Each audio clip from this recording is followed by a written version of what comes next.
Негізінде Мәскеу елінің бірден күшейіп кетуіне көшпелі халықтан шыққан адамдар себепші болды деп айтуға болады.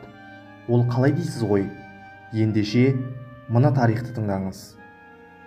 Достар, алдымен видеоны осы жерден тоқтата тұрып, қазақ тілді арнаның дамуына қолдау көрсетуіңізді сұраймын. 15 ғасырға дейін Алтын Ордаға, тіпті Алтын Орда ыдырап кеткеннен кейін оның мұрагерлері, үлкен ордаға салық төлеп келген Мәскеу князьдері ордалықтармен күресудің басқа әдісін таңдады.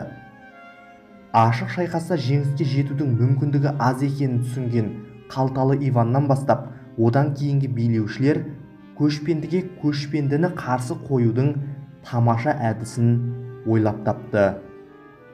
Әдетте көшпелі халықтар жауынгер болғанымен, саясатқа келгенде әлсіз екенін көрсеткен бұл бірінші жағдай емес. Оның алдында ғұндардың күйреуіне себепші болған Қытайдың шенеуніктерінің неше түрлі әдістері, түрік қағанатында ыдыратқан қытайлық елшілердің шебер әрекеті екенін кім жоққа шығара алады? Бұл әдістерді орыстар керемет шебер меңгермесе де, осы кезден бастап қабілетін жақсартуға кірісті. Кейіннен бұл әдістің сәтті болғаны сонша, арада 100 жыл өткеннен кейін орыс солдаты Сібірді кесіп өтіп, Тынық мұхитына етігін жуғаны белгілі. Қазақ хандығында бағындырған осы әдіс болатын.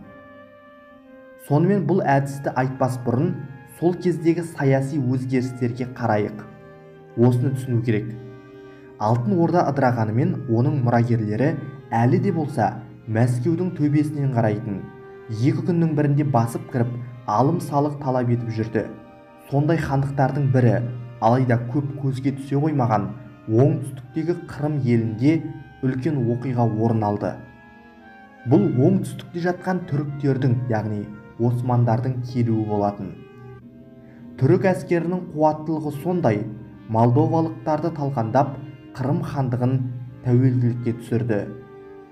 Мехмет Сұлтан қырымдық ақсүйектердің өтініші бойынша Меңлік Ерейді тұтқыннан босатып, оны Қырымға хан етіп бекітті. Ал оның алдында тақты алған Нұрдәулет деген адам алдымен Литваға, одан кейін Мәскеуге қашты. Бұл Мәскеудің жеңісі болатын. Неге дейсіз ғой? Бұл шөл далада өсетін өте мықты сексеуіл деген ағаштың хикаясы еді. Былайша айтқанда, сексеуілді сексеуілге ұрып сындыру саясаты. Қашып келген ханзадалар өзін қуып жіберген хандықты құлату үшін жанын беруге әзір тұрды.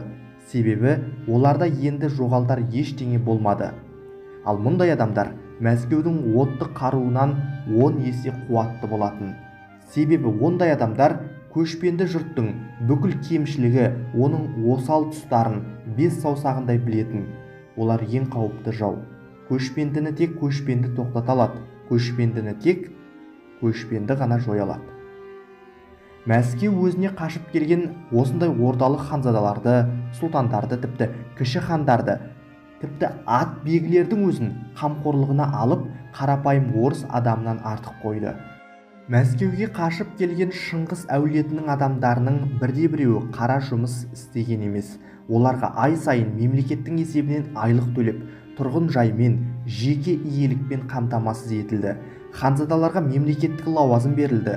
Ал әлгі Қырымнан қашып келген Нұрдәулет деген адам осы саясаттың алғашқы құрбандықтарының бірі болатын. Мәскеуге келе салысымен 3-ші Иван оны құшақ жая қарсы алып, өзінің әскербасы екеуін қосып, Еділ бойындағы жаңа сарай қаласын тонауға аттандырды. Енді Нұрдәулет өзін қуып шыққан Қырымға, өзін қолданған үлкен ордаға жау болып шыға келді. Үлкен ордаға шабуылдамақ тұрмақ, осы сәтке дейін салық төлеп келген Мәскеу князі 3-ші Иван, Нұрдәулет секілді түрік ақсүйектерінің арқасында қаһарлы билеуші Ахмет ханның бұйрықтарын жүре тыңдайтын деңгейге жетті. 3-ші Иван сөзінде тұрмады. Ахмет ханға төлеуге уәде етілген 140 000 дукатты беруден бас тартты. Мәскеуге келген ханның талап қағазын жыртып, ал адамдарын тұтқындады. Серттен тайған билеушіні тәубесіне келтіруге жорыққа шыққан хан Угра өзенінің жағасына келіп тоқтады. 200 жылдан астам Алтын Орда хандарының аңшылық нысанасына айналған орыс жерлерін әдеттегідей бір шауып өтем деп ойлаған ол қателескен еді. 3-ші Иван 10 жерден патша болып, императордың қызын алса да, өзіне қарсы әскер шығарады деп ойламаған. Себебі әдетте Тоқтамыс хан, Едіге, Қырым хандары жорыққа шықса, мәскеулік князьдер күші жеткілікті болса да, қарсы шығудың орнына өз бекіністеріне тығылатын. Ал не себепті бұл жолы Мәскеу князі мұндай батыр бола қалды дейсіз ғой? Ендеше, содан бірнеше уақыт бұрын ғана Мәскеу сарайында не болғанын қараңыз. Мәскеу сарайы. Өзіне әскер бастап Ахмет ханның жазалауға келе жатқанын естіген 3-ші Иван одан қатты қорықты. Ал өзінің алдындағы князьдердің ханға салық төлемеген үшін не болғанын ол жақсы білді. Тіпті Ахмет ханға уәде етілген салығын төлеп, бұл соғысты тоқтатуды да ойлады. Алайда сарайдағы Нұрдәулет, Данияр сияқты түрік ақсүйектері, яғни қашып келген түрік ақсүйектері 3-ші Иванды Ахмет ханға қарсы әскер шығарып, соғысуға әзер дегенде көндірді. 250 жылға созылған моңғол татарлардың шабуылдары, олардың билігі орыс халқының санасында бағыну психологиясын ұялатып тастағанын осыдан көруге болады. Бөрі арығын білдірмес демекші Үлкен Орда ханы соғыс майданында жалғыз, ал Мәскеудің одақтастары көп болатын. Угра өзенінің бойына келіп, бір жұмадай аялдап тұрған екі жақ бір-біріне қарсы шабуыл жасай алмады.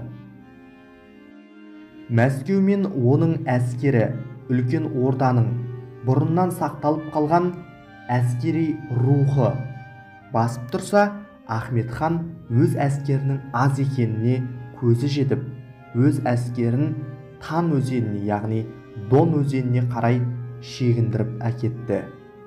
Бұл бүкіл орыс халқы үшін үлкен оқиға еді.